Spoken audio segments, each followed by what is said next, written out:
Taste the Daily. Hola! Your dream vacation to Turkey starts from rupees 79,999 only with GT Holidays, South India's #1 travel brand.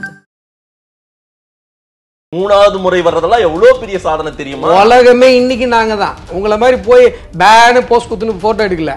உக்ரைன்லயும் ரஷ்யாவுக்கும் போய் அவர் போய் பேசினாருன்னா போர் நிக்கும்னு உலகம் நம்புது. இன்னைக்கு உலகம் நாங்க தான். காமராஜரை படிக்கிறாங்க, காமராஜர் புத்தகங்களை தேடி தேடி காமராஜர் ஆட்சி எப்படி இருந்துச்சுன்னு சொல்றாங்க, பெரியார பேசுறாங்க, பெரியார படிக்கிறாங்க. நம்ம டெக்ஸ்ட் ஆமா, தேடல்கள் அதிகமா இருக்குது. ஆனா சாம பிரசாத் முகர்ஜி படிக்கிறதுல நம்ம டெக்ஸ்ட் புக்ல ஜெய்கின் செண்பகராமன்ற வார்த்தை கூட நம்ம படிக்கல. நம்ம ஊருக்காரன் நம்ம வேலூர் மாவட்டத்துல உங்க ஊருக்கு பக்கத்துல, ஏன் நான் இன்ன தொகுதிக்கு பக்கத்துல வருத்தம் வேதனை இப்ப வரைக்கும் ரோடு வரல. என்ன வருத்தம் வேதனை? உங்க வருத்தத்தை தூக்கி குப்பையில போடுங்க. 10 பைசா குண்டியில உங்க வருத்தம். இப்ப வரைக்கும் அங்க ரோடு இல்ல. 2 கோடி ரூபாய் சாங்ஷன் பண்ணாங்க ரோடு. ஒரு 230 கோடி ரூபாய்க்கு இங்க உட்காந்து கார் ரேஸ் நடத்திட்டு இருக்காங்க. உங்க வருத்தத்தினால என்ன ஆக போகுது? அந்த கிராமத்து மக்கள் இன்னைக்கு ரோடு இல்லாம தான் இருக்காங்க. அதன் தமிழ் நேயர்களுக்கு வணக்கம். பல்வேறு துறைகளில் ஆக சிறந்த ஆளுமைகளை சந்தித்து நாம் நேர்காணல் எடுத்து வருகிறோம். அந்த வகையில் மீண்டும் நம்மோடு இணைந்திருக்கிறார் பாரதிய ஜனதா கட்சியின் திரு அஸ்வத்தாமன் அவர்கள். அவரிடம் கேட்பதற்கு நிறைய இருக்குன்னு வாருங்களிடமே கேட்போம். வணக்கம் அஸ்வத்தாமன் சார். வணக்கம். எப்படி இருக்கீங்க? நல்லா இருக்கேன். பாஜகவினுடைய உறுப்பினர் சேர்க்கை முகாம் இப்ப தொடங்கி இருக்கீங்க. அதாவது 6 வருஷத்துக்கு ஒரு முறை எல்லாம் மாறுதா? 6 வருஷத்துக்கு ஒரு முறை உறுப்பினராக மீண்டும் எல்லோருமே சேரணும். பதவிகள்லாம் தொடருங்க. அப்படியே தொடரும். அதெல்லாம் தப்பா புரிஞ்சுக்கிறாங்க. ஏற்கனவே 2018லயோ 19லயோ ஒரு தடவை நடந்தது. அதுக்கு முன்னாடி மிஸ்டு கால் சிஸ்டம் வந்தப்போ ஒரு தடவை நடந்தது. இந்த 6 வருஷம் கேப் இல்லாமல் இன்னொன்று வந்துச்சு. அதுக்கு முன்னாடி, அதாவது நான் சொல்கிற இந்த 19 பீரியடுக்கு 6 வருஷத்துக்கு முன்னாடி ஒரு தடவை நடந்தது. நடுவில் இந்த மிஸ்டு காலுக்காக திருப்பி என்ன பண்ணாங்கன்னா, முன்னாடி நாங்கள் கார்டு போட்டிருந்தோம். அந்த கார்டெல்லாம் இல்லை, மறுபடியும் நீங்கள் மிஸ்டு கால் கொடுத்து சேருங்கன்னு ஒரு தடவை சொன்னாங்க. அந்த சேருது அப்படின்றது என்ன அப்படின்னா, இப்போ என்னென்னா பொதுவாக அரசியல் கட்சிகள் என்ன பண்ணுன்னா, நீங்கள் ஆதி காலத்தில் மெம்பராக சேர்ந்துருப்பீங்க. அதை வச்சுக்கிட்டு ஒரு டேட்டா வச்சுக்கிட்டு என்னன்னா கோடி உறுப்பினர்களை கொண்ட இயக்கம் அது இதுன்னு ஏதாவது சொல்லிட்டு ஒரு ஸ்டீரியோ டைபிக் டைலாக் வச்சுட்டு இருப்பாங்க. பிஜேபி அப்படி கிடையாது. 6 வருடங்களுக்கு ஒரு முறை பழைய உறுப்பினர்களும் மீண்டும் சேர வேண்டும் என்று சொல்லும்பொழுது, இப்போ நாங்கள் இந்த உறுப்பினர் சேர்க்கையை முடித்ததற்கு பிறகு ஒரு நம்பர் வரும் இல்லைங்களா, அது ஆத்தென்டிகேட்டடா ஆக்டிவ் உறுப்பினர்களாக எவ்வளவு பேர் இந்த கட்சியில் இருக்கிறார்கள். உலகத்தில் எந்த கட்சியும் அப்படி பண்றது. இன்றைக்கு உலகத்தினுடைய மிகப்பெரிய கட்சி பாரதிய ஜனதா. இது எப்ப கொடுப்பீங்க இந்த ரிப்போர்ட்டை? உடனே வரும். இந்த எங்களுடைய உறுப்பினர் சேர்க்கை பேர் இயக்கம் கிட்டத்தட்ட 2 மாதங்களுக்கு நடக்கும். சரி. நடந்து முடிந்தவுடன் எத்தனை கோடி உறுப்பினர்கள் பாரத தேசம் முழுவதும் பாரதிய ஜனதா கட்சியில் இணைந்திருக்கிறார்கள் அப்படிங்கிறது ஏற்கனவே நாங்கள் 2019 டேட்டா கொடுத்தோம். இப்பயும் டேட்டா கொடுக்கும். இந்தியா முழுமைக்கும் எத்தனை கோடி உறுப்பினர்கள் பிஜேபி? இப்ப 18 கோடி. ஆமா, இப்ப 18 கோடி. இப்ப அதிகமாகும்ன்றீங்க. அது இந்தியா முழுக்க சொல்லிக்கிறீங்க. தமிழ்நாடுன்னு தனியா பிரிச்சு சொன்னா எவ்வளவு ஸ்ட்ரென்த் பார்க்கலாம்ல? இல்ல, நாங்க தமிழ்நாட்டிலே சொல்லுவோம். இப்ப நாங்க 1 கோடி டார்கெட் வச்சிருக்கோம். 1 கோடி உறுப்பினர்கள் டார்கெட் வச்சிருக்கோம். அந்த டார்கெட்டை நோக்கி வேலை செஞ்சுட்டு இருக்கோம். இப்போ நேற்று சாயங்காலம் ஆரம்பிச்சது. என்னுடைய ரெஃபரன்ஸ்ல மட்டும் 1000 உறுப்பினர்கள் சேர்ந்திருக்கிறாங்க இப்போ வரை. என்னுடைய நான் சேர்த்தது அந்த மாதிரி ஒவ்வொருத்தரும் சேர்க்கிறதா? நான் சேர்த்தது மட்டும் 1000 பேர் இப்போ வரைக்கும். அது மட்டும் இல்லாமல் என்னுடைய இப்போ கடலூர் பாராளுமன்றத்தினுடைய இன்சார்ஜா இருக்கேன் நான். இப்போ அடுத்து இப்போ அங்கே போகிறேன். அங்கே கடலூர் பாராளுமன்றம் முழுவதும் உறுப்பினர் சேர்க்கைக்கான பல வேலைகளை ஆரம்பித்து 1 கோடிங்கிற டார்கெட்டை அடைஞ்சிடணும் அப்படின்னு சொல்லி நாங்கள் வேலை. 1 கோடி உறுப்பினர்கள் தமிழ்நாட்டில் பிஜேபியில் இருக்க போறாங்கன்றீங்க. ஏற்கனவே மிஸ்டு கால் கொடுக்கும்போது எத்தனை லட்சம் உறுப்பினர்கள் இருந்தாங்க உள்ள? அதாவதுங்க, நீங்க மிஸ்டு கால் அப்படின்றது நீங்க என்ன நினைச்சுக்கிறீங்கன்னா, மிஸ்டு கால் கொடுத்த உடனே உறுப்பினர் நினைச்சுக்கிறீங்க. சரி, அப்படி இல்லை. மிஸ்டு கால் கொடுக்கறது அப்படிங்கிறது அந்த லிங்க் வர வைக்கிறதுக்கான ஒரு டூல், அவ்வளோதான். மிஸ்டு கால் கொடுத்தீங்கன்னா உங்களுக்கு ஒரு லிங்க் வரும். அந்த லிங்க்ல இப்போ நீங்க போடுவீங்க மாதேஷ், ஊத்தங்கரை, இந்த மாவட்டம், இந்த பார்லிமெண்ட், அசம்பிளி, கிருஷ்ணகிரி பார்லிமெண்ட், இதெல்லாம் போட்டு உள்ள போட்டு நீங்க மெம்பர் ஆயிடுவீங்க. உங்களுக்கு உங்க போட்டோவை போட்டிங்கன்னா ஒரு கார்டு அதிலே டிஜிட்டல் ரெடி ஆகி உங்களுக்கு வந்துடும். அதை நீங்க அதுவும் ஃபில் பண்றது தான். ஆமா, மெம்பர் ஆயிடுங்க. ஆனா வெளில போறதுக்கு பயப்படுவீங்க. வேணா வெளில போடாம வேணா விட்டுருவாங்க. ஓ, இப்போ நீங்க சும்மா எக்ஸாம்பிளுக்கு சொல்ல ஆர்வமா இருந்தா மெம்பர் ஆகுங்க அப்படின்னு சொல்றேன். பிஜேபியில ஃபர்ஸ்ட் 1 கோடி உறுப்பினர்களை சேர்த்து கொண்டு வாங்க பார்க்கலாம். நாங்க என்ன சொல்றோங்க, நீங்க பார்க்கலாம், இங்க இருக்கலாம். நான் உலகத்தினுடைய பெரிய கட்சி மாதேஷ். ஆமா, உறுப்பினர் அடிப்படையில உலகத்தினுடைய பெரிய கட்சி. 2வது கட்சி எது தெரியுங்களா? சொல்லுங்க. உலகத்தினுடைய 2வது பெரிய கட்சி கம்யூனிஸ்ட் பார்ட்டி ஆஃப் சீனா. அது வந்து அந்த சீனாங்கிற உலகத்தினுடைய மக்கள் தொகை அதிகமாக இருக்கிற தேசம், உலகத்தினுடைய மக்கள் தொகை அதிகமாக இருக்கிற அந்த தேசத்தினுடைய ஒரே கட்சி. அங்கே வேற கட்சி இருக்கவே முடியாது. அங்கே வந்து என்ன சொல்றாங்க, அப்படி பார்த்தீங்கன்னா டெக்னிக்கலாக பார்த்தா ஜனநாயக முறைப்படி ஒரு மனிதன் விருப்பப்பட்டு சேருகிற ஒரு வாலண்டியராக அவனா வந்து சேர்ற ஒரு கட்சி அப்படின்னு சொன்னா பிஜேபி மட்டும்தான். எவ்வளவு பெரிய கட்சி! விருப்பப்பட்டு சேர்ற கட்சி, உலகத்திலேயே நம்பர் 1 கட்சி. ஆனா 240-41 சீட்டு தான் வாங்க முடியுது பாருங்க இந்தியாவில். 145 சீட்டை வச்சு மன்மோகன் சிங் ஆட்சி பண்ணாரு பாருங்க. 3வது முறையா சிலாகித்து சொல்லவும் நான் இதெல்லாம் நினைவுபடுத்த வேண்டிய கட்டாயத்துக்கு தள்ளப்படுறேன். நான் என்ன சொல்றேங்க, 3வது முறையா ஒருத்தர் பிரதமரா வருவாரா அப்படின்றதே ஒரு மிகப்பெரிய ஒரு சாதனை. இந்தியாவில் மட்டும் இல்லை, உலக அளவில். 2வது முறையாக பிரதமராக நரேந்திர மோடி அவர்கள் வந்தப்போ இஸ்ரேலினுடைய அதிபர் அலைபேசியில் மோடி அவர்களிடம் பேசுகிறார். இதெல்லாம் எவ்வளவு பெரிய விஷயம் தெரியுங்களா, இந்தியா மாதிரியான ஒரு தேசம். ஆனா இது தேர்தலுக்கு முன்பு, தேர்தலுக்கு 1 மாசத்துக்கு முன்பு, வாக்கு செலுத்துவதற்கு 1 நாளைக்கு முன்பெல்லாம் இப்படி சொல்ல 400 நாங்க தான், இந்தியாவே நாங்க தான், உலகமே நாங்க தான். நீங்க இப்ப எப்படி மாத்தீங்க? 3வது முறை வர்றதெல்லாம் எவ்வளவு பெரிய சாதனை தெரியுமா? உலகமே இன்னைக்கு நாங்க தான், உலகமே இன்னைக்கு நாங்க தான். உங்களை மாதிரி போய் பேனு போஸ்ட் குத்துன்னு போட்டோ எடுக்கல. உக்ரைன்லயும் ரஷ்யாவுக்கும் அவர் போய் பேசினாருன்னா போர் நிறுத்துன்னு உலகம் நம்புது, போர் நிக்கும்னு உலகம் நம்புது. இன்னைக்கு உலகம் நாங்க தான். என்ன இப்ப மாறிட்டோம்? என்ன மாறி போச்சு? என்னங்க மாறி போச்சு? இன்னைக்கு நாங்க தாங்க பிரதமர். நான் தான் உங்கள்கிட்ட ஆல்ரெடி அந்த இது உதாரணம் சொல்லியிருக்கேன்ல. ஃபர்ஸ்ட் ரேங்க் எடுத்துக்கிட்டே இருக்கிற ஸ்டூடெண்ட்டு, வருஷம் பூரா ஃபர்ஸ்ட் ரேங்க் எடுக்கிற ஸ்டூடெண்ட்டு திடீர்னு செகண்ட் ரேங்க் தேர்ட் ரேங்க் எடுத்தா வருத்தப்படுவான். சரி, ஃபெயிலா போற ஸ்டூடெண்ட் திடீர்னு 35 மார்க் எடுத்து பார்டர்ல பாஸ் பண்ணா குய்யா முயான்னு குதிப்பான். இப்ப அப்படி இல்ல, பேப்பர் அப்படிதான். இப்ப சார் ஒரு 2 மார்க் விடுபட்டிருக்கு சார், ஒரு 3 மார்க் விடுபட்டிருக்கு சார். இது போன பேட்டில நான் சொன்ன உதாரணத்தை எனக்கே இது திருப்பி அடிக்க கூடாது, புரியுதா? நான் சொல்றது 1 மார்க் விடுபட்டிருக்கு, 2 மார்க் விடுபட்டிருக்கு நாங்க கேட்கல, புரியுதா? அப்புறம் எதுக்கு நிதிஷ் சந்திரபாபு நாயுடு எல்லாம் அவங்க எல்லாம் மாதேஷ் எலெக்ஷனுக்கு அப்புறம் நம்ம ஒரு தடவை 2 தடவை உட்கார்ந்தோம். ஆமா, இதையே நான் ஏற்கனவே பதில் நான் சொல்லிட்டேன். நீங்க நிதிஷுக்கும் இவருக்கும் ஊழ்ந்த ஓட்டு பிரதமரா மோடி வரணுன்றதுக்காக போட்ட ஓட்டு. சரி, தேர்தலுக்கு பிறகான கூட்டணி கிடையாது, தேர்தலுக்கு முந்தைய கூட்டணி. இது பேசுறதே அர்த்தமற்ற வாதம். இப்ப காங்கிரஸுக்கு 10 சீட்டு குத்தாங்களா? இங்க தமிழ்நாட்டுல குத்தாங்க இல்லைங்க, குத்தாங்களா இல்லையா? அந்த காங்கிரஸுக்கு போட்ட ஓட்டு திமுகவுக்கு ஆதரவு ஓட்டா இல்லையா? அப்புறம் இப்ப காங்கிரஸ் சொல்ல முடியுமா, ஐயோ நாங்க 10 நாங்க தனியா நின்று ஜெயிச்சோம் சொல்ல முடியுமா? சரி, திமுகவுடைய ஓட்டு தானே அதெல்லாம். அப்புறம் பார்க்கலாம். அதே மாதிரி நிதிஷ்க்கு ஊழ்ந்த ஓட்டு, சந்திரபாபு நாயுடு அவர்களுக்கு ஊழ்ந்த ஓட்டு பாரத பிரதமரா நரேந்திர மோடி வரணுன்றதுக்காக போட்ட ஓட்டு. காங்கிரஸ் இன்டென்ஷனே எங்களுக்காக போட்ட ஓட்டு. நீங்க என்னமோ எலெக்ஷனுக்கு அப்புறம் நாங்க என்னமோ சீட்டு பத்தாம சார் கொடுங்க சார் கொடுங்க சார் அலைன்ஸ் வச்ச மாதிரி பேசுறீங்க. நிதிஷும் நான் என்ன சொல்றேன், நீங்க நான் என்ன சொல்றேன், தாங்கி பிடிச்சிட்டு இருக்கீங்க. இப்போ நான் என்ன சொல்றேன், அவங்க ஏர்போர்ட்ல இறங்குனா பிஜேபில இருந்து போறாங்க. நான் என்ன சொல்றேன், இந்த சத்யராஜ் மணிவண்ணன் கவுண்டமணிலாம் ஒரு காமெடி வரும் பார்த்துருக்கேன்.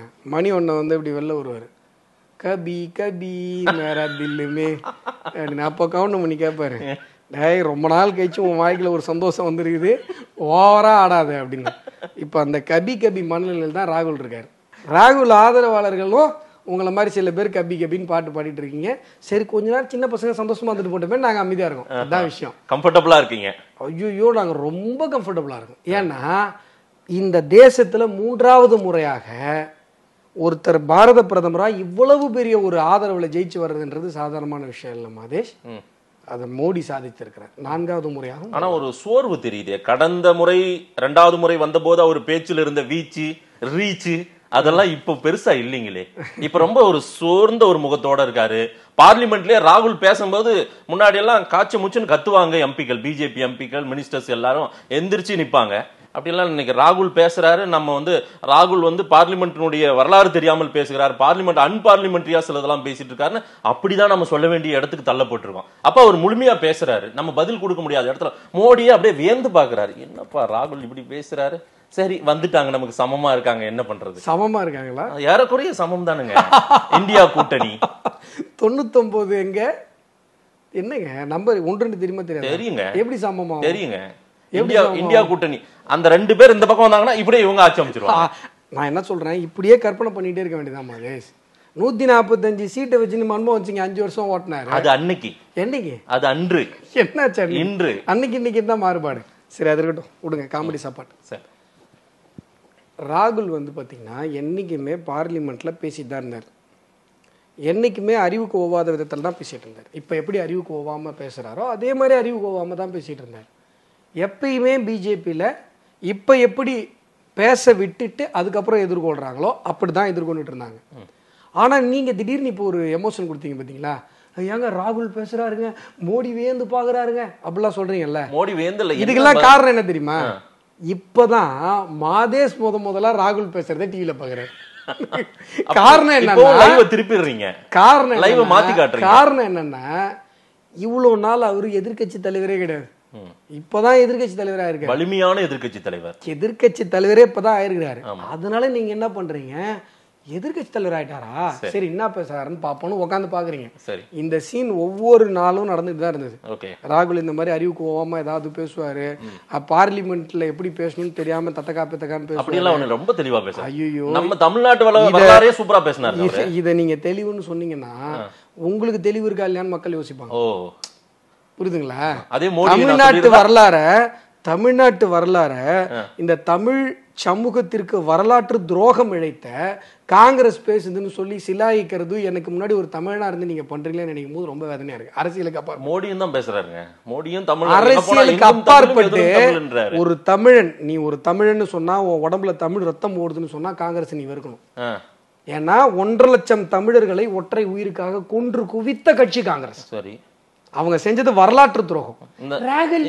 இந்த நாட்டுக்கு சுதந்திரம் வாங்கி கொடுத்த கட்சிங்க காங்கிரஸ். அது இந்திய தேசிய காங்கிரஸ். சரி, அது பச்சை தமிழர் காமராஜரோடு முடிஞ்சு போச்சு.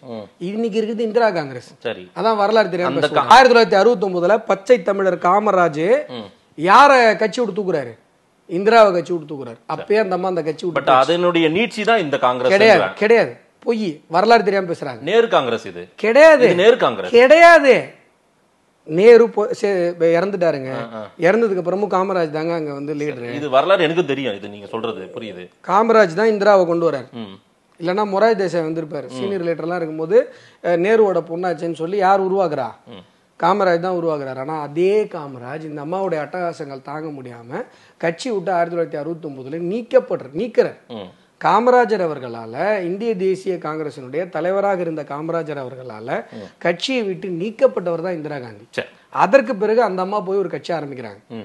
அந்த கட்சிக்கு தான் வந்து பசு கண்ணுக்குட்டி சின்னம். அப்போ கூட அந்த காலத்தெல்லாம் கிண்டல் பண்ணாங்க. அந்த அம்மா வந்து அது அந்த அவங்க அம்மாவோட பையன் ஒரு ராஜீவ் காந்தியோட அண்ணன் சஞ்சீவ் காந்தி, அவரு தான் கண்ணுக்குட்டின்னு சொல்லிலாம் அந்த டைம்ல கிண்டல் பண்ணாங்க. அப்போ பூட்டி இரட்டை மாடுகள் சின்னம் இருக்கு பாருங்க, நீங்க சொன்ன நேரு நின்னாரு ஸ்தாபன காங்கிரஸோட சின்னம், அது யார் கையில் இருந்ததுன்னா பச்சை தமிழர் பெருந்தலைவர் காமராஜர் கையில் இருந்தது. சரிங்களா? காமராஜருடைய ஸ்தாபன காங்கிரஸ் அதற்கு பிறகு ஜனதாவோட தான் மெர்ஜாச்சு. காமராஜர் இருக்கும் போதே என்னாச்சு, இவங்கெல்லாம் வந்து அலையன்ஸ்ல தான் ஒன்னா நின்னாங்க இந்திராவை எதிர்த்து. இதுதான் வரலாறு. அதனால இந்திய தேசிய காங்கிரஸ் இந்திரா காங்கிரஸ் சொல்லி குழப்பாதீங்க.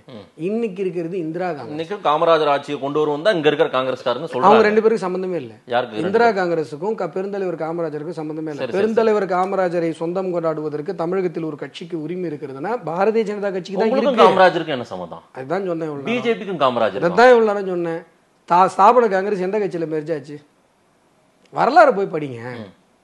நீங்க வெறும் முரசொலியே படிச்சிருந்தா இதெல்லாம் எப்படி தெரியும்? ஸ்தாபன காங்கிரஸ் பூட்டிய இரட்டை மாடுகள் சின்னம் கொண்ட பெருந்தலைவர் காமராஜர் அவர்கள் தலைமை வகித்த ஸ்தாபன காங்கிரஸ், அதாவது இந்திய தேசிய காங்கிரஸ் எங்க மெர்ஜாச்சு? ஜனதாவில் தானே மெர்ஜாச்சு. சரி, கடைசியில் அவங்க அந்த கடைசியா அந்த கட்சி இருந்தபோது கூட்டணி எங்க வச்சுது? இதான வரலாறு. அப்புறம் இந்திரா காங்கிரஸுக்கும் இந்திய தேசிய காங்கிரஸுக்கும் என்ன சம்பந்தம்?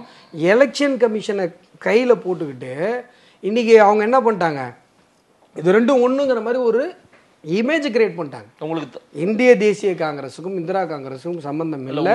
இன்னும் சொல்ல போனா பெருந்தலைவர் பச்சை தமிழர் காமராஜர் அவர்களால கட்சியை விட்டு விரட்டப்பட்டவர் தான் இந்திரா. அந்த இந்திராவுடைய வாரிசுகள் தான் இன்றைக்கு இந்திரா காங்கிரஸை நடத்தி கொண்டிருக்கிறார்கள். இந்திய தேசிய காங்கிரஸ் கிடையாது, இந்திரா காங்கிரஸ். அது இன்றைக்கு இந்திரா காங்கிரஸும் கிடையாது, இத்தாலி காங்கிரஸ் ஆகி ரொம்ப நாள் ஆகுது. திமுகவோ காங்கிரஸோ இந்த இடத்துல உட்கார்ந்து என்ன தெரியுமா சொல்றாங்க, ஒருபோதும் அம்பேத்கரோ காமராஜோ இருந்திருந்தால் பிஜேபி பக்கம் தலை வச்சு படுத்திருக்க மாட்டாங்க. காமராஜர் அவர்கள் பார்லிமெண்ட்டை விட்டு ரெசிக்னேஷன் ராஜினாமா கடிதம் கொடுத்து விட்டு பொதுமக்களுக்கு ஒரு கடிதம் எழுதிக்கிறார். அந்த கடிதத்துல காங்கிரஸ் எனக்கு என்னென்னலாம் துரோகம் செஞ்சதுன்னு சொல்லி பட்டியலிடுறார். Right, okay, பட்டியலிடுறார். அதற்கு பிறகு அவர் தேர்தலில் நிற்கும் பொழுது காங்கிரசும் கம்யூனிஸ்டும் அவர்களுக்கு எதிராக நின்றது. அண்ணல் அம்பேத்கருக்கு ஆதரவு கொடுத்தது ஜனதா கட்சி. வரலாறு தெரியாம பேசக்கூடாது. அண்ணலுடைய வரலாற்றுல அண்ணலுக்கு ஆதரவு கொடுத்து அவரை மறுபடியும் பார்லிமெண்ட்டுக்குள்ள அனுப்புனது ஜனதா பார்ட்டி. ஜனதா, ரைட். அப்புறம் பாஜக, RSS, சன் பரிவார் தானங்க, அப்புறம் Bharatiya Janata. Right, right. But என்னங்க அதற்கு பிறகு எந்த அளவுக்கு இது மூர்க்கத்தனமா மாறியது? என்ன மூர்க்கத்தனமா மாறிச்சு? நான் சொல்ல சார், செல்லு பெருந்தகை சொல்றாரு சார். அவரு அறிவுக்கு போகாம யார் வேணா என்ன வேணா பேசட்டும் சார். வரலாற்று ஆதாரத்தோட அஸ்வத்தாமன் பேசுறானே, அதுக்கு என்ன பதில்? அண்ணல் அம்பேத்கருக்கு யாருக்கு துணையா நின்னுது? இல்ல, அம்பேத்கர் காங்கிரஸ் என்னென்ன துரோகம் செஞ்சது, அவர் என்னென்னலாம் சொன்னாரு? பொருளாதாரம் பினான்ஸ் கேட்டாரு சார், கொடுத்தாங்களா சார்? இல்ல, இது ஏற்கனவே பேட்டியிலே பதிவு பண்ணிருக்கீங்க. நான் என்ன சொல்றேன், இது நான் சொல்ல, அண்ணல் சொல்றேன். ஆனா அவங்க என்ன சொல்றாரு? அண்ணல் சொல்றாரு. அம்பேத்கர் இன்னைக்கு மறுபடியும் இப்ப காமராஜர் நீங்க எடுக்கிறது காரணம் என்னன்னா, உங்களுக்கு தலைவர்கள் இல்லாதனால இந்த மாதிரி தலைவர்களை அபகரிக்கிற வேலையை இப்ப பிஜேபி எடுத்துட்டாங்க. எங்களை போல தலைவர்கள் இந்த உலக வரலாற்றிலே இல்ல. இதையும் நான் ஏற்கனவே உங்கள்ட்ட சொல்லியிருக்கேன். உலக வரலாற்றிலே இல்ல. உலகத்துல எந்த மூளைக்கு வேணா போய் தேடுங்க. அங்க போனா உயிர் போகும் தெரிஞ்சே போறாரு ஷியாமா பிரசாத் முகர்ஜி. நம்ம ஊர்ல ஷியாம் பிரசாத் முகர்ஜி படிக்கிறாங்களா? காமராஜரை படிக்கிறாங்க. காமராஜர் புத்தகங்களை தேடி தேடி காமராஜர் ஆட்சி எப்படி இருந்துச்சுன்னு சொல்றாங்க. பெரியார பேசுறாங்க, பெரியார படிக்கிறாங்க. நம்ம டெக்ஸ்ட் ஆமா, தேடல்கள் அதிகமா இருக்குது. ஆனா ஷியாமா பிரசாத் முகர்ஜி படிக்கிறதுல நம்ம டெக்ஸ்ட் புக்ல ஜெய்கின் சண்பகராமன்ற வார்த்தை கூட நம்ம படிக்கல. அதனால அவர் செய்த தியாகம் இல்லைன்னு ஆயிடுமா? என்ன அறிவு போய் சேரல, இங்கெல்லாம் போய் சேரலன்னா தடுத்து வச்சிருக்குது திராவிடங்கிற திருட்டுத்தனமான இல்லாத இனவாதம். அப்ப யார் மேல தப்பு சொல்லணும்? காஷ்மீர் இந்த மண்ணை விட்டு போயிடக்கூடாதுன்றதுக்காக அங்க போனா உயிர் போகணும் தெரிஞ்சே போய் உயிரை விட்டவர் ஷியாமா பிரசாத் முகர்ஜி. இந்த தேசத்துல அந்நிய நாட்டு சித்தாந்தங்கள் மட்டுமே இருந்து கொண்டிருக்கிறது. இந்த தேசத்துடைய சொந்த சித்தாந்தம் பேசப்படணுன்றதுக்காக உயிரை விட்டவர் பண்டிட் தீனதயாள் உபாத்யாயாஜி. நான் சொல்றேனே, எங்களுடைய இயக்கங்களை ஆரம்பித்த தலைவர்களே உயிரை விட்டுருக்காங்க. ஏதோ தொண்டர்கள் உயிரை விட்டாங்க, அவங்க உயிரை விட்டாங்க, உயிரை விட்டாங்க. அது தொண்டர்களுக்கு உயிரை காவு வாங்கி தாளமுத்து நடராஜன் 2 பேர் உயிரை காவு வாங்கி அது மூலமா கட்சி வளர்த்தி இன்னைக்கு ஒரு குடும்பம் உட்காந்து தின்னுட்டு இருக்கேன். அந்த மாதிரி இயக்கம் கிடையாது. நாங்க எங்களுடைய தலைவர்களது உயிரை தியாகம் செய்திருக்கோம், தொண்டர்களே அல்ல, தலைவர்களை தியாகம் செய்யல. பிஜேபியில சேரக்கூடிய இன்னொரு விஷயம் சொல்றேன். இங்க எங்களுடைய ஆடிட்டர் ரமேஷ் ரத்த சந்திரன் மாநில பொதுச்செயலாளர் தெரியும் நிறைய பேருக்கு. எத்தனை பேர் ஆடிட்டர் ரமேஷ் இந்து முன்னணியில எத்தனை பேர்? இந்து முன்னணியில எத்தனை பேர்? ஆர்எஸ்எஸ் அலுவலகத்துல எத்தனை பேர்? ஒரு நிமிஷம் மாதேஷ். இன்னைக்கு தமிழ்நாட்டில் இருக்கிற சித்தாந்தத்துல இந்த சித்தாந்தத்தை பின்பற்றுகிறான் அப்படிங்கிற ஒரே காரணத்துக்காக உயிரை விடுறான் அப்படின்னா ஒரு ஐடியாலஜி. ஆனா இன்னைக்கு அண்ணாமலை பதில் சொல்லுங்க. நான் சொல்லிடுறேன் சார், இன்னைக்கு அரசியலோட நேரடியா பதில் சொல்லுங்க. இந்த ஐடியாலஜி அவன் ஃபாலோ பண்றான், வேற எந்த காரணமும் இல்ல. இந்த சித்தாந்தத்தை அவன் பின்பற்றுகிறான் என்கிற ஒற்றை காரணத்திற்காக ஒரு மனுஷன் கொல்லப்படுறான் அப்படின்னு சொன்னா வேற எந்த ஐடியாலஜிக்கு அது மாதிரி நடக்குது? ஆனா இந்துத்துவத்திற்கு, இந்திய தத்துவத்திற்கு நடக்குதா இல்லையா? இந்து முன்னணியில வேலை செஞ்சான்றதுக்காக கொல்லப்படுறானா இல்லையா? பிஜேபியில வேலை செய்யறான்றதுக்காக கொல்லப்படுறானா இல்லையா? கம்யூனிஸ்ட் அந்த மாதிரி கொல்லப்படுறானா? திமுக காரன் அப்படி கொல்லப்படுறானா? திக காரன் அப்படி கொல்லப்படுறானா? ஆனா பிஜேபி காரன் இந்த ஐடியாலஜில போராடுற ஒரு காரணத்துக்காக கொல்லப்படுறான், குடும்பத்தை விட்டுட்டு போய் சாவறான். இத்தனை பேர் செத்தும் அந்த ரத்தத்தை பார்த்தும் இன்னைக்கு இத்தனை லட்சம் பேர் களத்துல நின்று வேலை செஞ்சு மொழிக்காக உயிரை விட்டவங்க எல்லாம் இருக்காங்க. இன்னைக்கு நான் சொல்றது நல்லா புரிஞ்சுக்கணும். ஒரு போராட்டம் நடக்குது, ஒரு மொழி போராட்டம் நடக்குது, அந்த போராட்டத்துக்காக ஒருத்தன் தீ குளிச்சு இறக்கலாம். சரி, அதை சொல்லல. ஒரு போராட்டம் நடக்குது, ஒரு தடியடி நடக்குது, இப்ப இதுல ஆத்துக்குள்ள தள்ளி விட்டு கொண்டாங்களே அந்த மாதிரி திமுக காரங்க அந்த மாதிரி கொள்றாங்க, அதை சொல்லல. நான் சொல்றேன் ஆத்துக்குள்ள யாரும் தள்ளி விட்டலாம் ஏங்க, அது ஒரு போராட்டம் நடந்தது, பதறி அடிச்சுட்டு மக்கள் எல்லாம் உள்ள போனாங்க. தடியடி நடக்கல, தடியடி நடந்தது தாங்க. அதனால திமுக காரங்க பண்ணாங்கன்றீங்க. அன்னைக்கு ஆட்சி காலம் திமுக ஆட்சி காலம். ஓகே, அங்கே அது ஆட்சி காலம் திமுக ஆட்சி காலம். திமுக பண்ணல, மேலேருந்து செவ்வாய் கிரகத்துலேருந்து வந்து பண்ணாங்க. இருக்கட்டும், விடுங்க, அது இப்போ டாப்பிக்கே இல்லை. எனக்கு ஒரு போராட்டத்தில் ஒருத்தன் அடிபட்டு சாவறான், இது இல்லை. நான் இந்த ஐடியாலஜியில் இருக்கேன், நான் இந்த சித்தாந்தத்தில் இருக்கேன், நான் இந்துத்துவத்தில் இருக்கேன், நான் இந்திய தத்துவத்தில் பயணிக்கிறேன், அவ்வளோதான். வேற எந்த காரணமும் இல்லை. நான் மாட்டுக்கு போகிறேன், நான் மாட்டுக்கு மக்களை சந்திக்கிறேன், நான் மாட்டுக்கு இது பண்ணுறேன். என்னை வந்து கொள்றாங்க, இது நடக்குதா இல்லையா? வேற எந்த சித்தாந்தத்தை சார்ந்தவர்களுக்கு சித்தாந்தத்தில் பயணிக்கிறார்கள் என்கிற ஒற்றை காரணம் அவர்களை கொல்லுவதற்கு போதுமானது. உயிரை கொடுத்து வேலை செய்யறான்னு ஒருத்தனை நீங்க சொல்ல முடியும்னா அது பிஜேபி காரன், ஆர்எஸ்எஸ் காரன், இந்து முன்னணி காரன் மட்டும்தான் தமிழகத்துல சொல்ல முடியும். இந்திய தத்துவத்தை சார்ந்த வேற சாராதவர்கள் எவருக்கும் இந்த உயிர் பயம் என்பது கிடையாது. ஆனால் உயிருக்கு எதிராக, உயிர் பயத்திற்கு எதிராகவும் களத்தில் நின்று போராடுகிற ஒற்றை சித்தாந்தம் எங்களுடைய இந்துத்துவ. திமுக அதிமுகவிலும் இப்படி உயிரை கொடுத்து வேலை செய்த பல தலைவர்களாக திரு ஜெயன்பழகன் பேசின கிடையவே கிடையாது. நாங்கெல்லாம் கட்சிக்கு வரும்போது நாங்க வாய்க்கரிசி போட்டு தான் அந்த கட்சிக்குள்ளாரே வந்தோம் அப்படின்னு சொன்ன வரலாறு பாருங்க. இந்த மாதிரி டயலாக் யாரும் டைலாக் இல்லைங்க, அது ஆடி சுரேஷ், சசிகுமார் பட்டியல் சொல்லட்டுமா? எத்தனை பேர் இழந்திருக்கோம், எத்தனை பேர் இழந்திருக்கோம், எத்தனை பேர் சகோதரர்களை எங்க கண்ணு மூடி நாங்க உயிரை இழந்திருக்கோம். ஏன் இப்ப இந்த நாகூர்ல ஒருத்தர், அவர் தங்கமுத்து கிருஷ்ணன் சொல்லி இந்து மொழியில் இருக்காரு, அவருக்கு வச்ச வெடிகுண்டு, அவர் சாவல, அவங்க மனைவி செத்து போயிட்டாங்க. 4 பெண் குழந்தைங்க, 2 குழந்தைங்க ஸ்கூலுக்கு போயிருக்கு, 2 குழந்தைங்க வீட்டில் இருக்கு. அந்த 2 பெண் குழந்தைங்க முன்னாடி அந்த இந்து முன்னணிக்காரர் இருக்காரு பாருங்க, அவருக்கு ராமாயணம் புக்கில் ஆர்டிஎக்ஸ் வெடிகுண்டை வச்சு அனுப்புறாங்க. அந்த ஆர்டிஎக்ஸ் வெடிகுண்டை பார்சல்ல திறந்து அந்த அம்மா அந்த ராமாயணம் புக்கை திறக்குது. திறந்த உடனே வெடிச்சு சதுரி பீஸ் பீஸா போயிடுது அந்த 2 பெண் குழந்தைங்க முன்னாடி. இன்னைக்கு அந்த அம்மாவுக்கு நினைவேந்தல் நடத்த விட மாட்டேது திமுக. நினைவேந்தல், இறந்து போனவங்களுக்கு நாங்க வந்து நினைவேந்தல் நடத்த விடல. என்ன இப்படி ஐடியாலஜில இருக்க அப்படின்னு ஆடிட்டர் ரமேஷ் சொல்லுங்க. ஒரு மாநில பொதுச்செயலாளர், உங்களுக்கு பெரிய வரலாறு, அவர் கிராம கிராமமா போனார். ஒரு நிமிஷம் நான் சொல்லிடுறேன், ஒரு நிமிஷம். ஆடிட்டருடைய வளர்ப்பு, ஆடிட்டருடைய பணி, ஆடிட்டருடைய அந்த அடையாளம் இப்ப வரைக்கும் சேலம் பகுதியில் இருக்கு. ஆடிட்டருடைய அந்த இதெல்லாம் ஆடிட்டருடைய ப்ராடக்ட் பார்த்தோன்னே சொல்ல அப்படி வேலை செய்வாங்க. கிராம கிராமமா போனார், மக்கள்கிட்ட பேசினார். மோடியே கண்கலங்கிட்டாருங்க. எப்படிங்க மோடியே கண்கலங்கினார்? கிராம கிராமமா போய் மக்கள்கிட்ட பேசினார். ஒரு கட்சியுடைய மாநில பொதுச்செயலாளர். சரி சார், உங்க வரலாறு தான் சார், இதெல்லாம் இது வரலாறு தான். இது எந்த வாக்கிய தகராறு கிடையாது, எந்த பிரச்சனையும் கிடையாது, சடன் ப்ரோவோகேஷன் கிடையாது.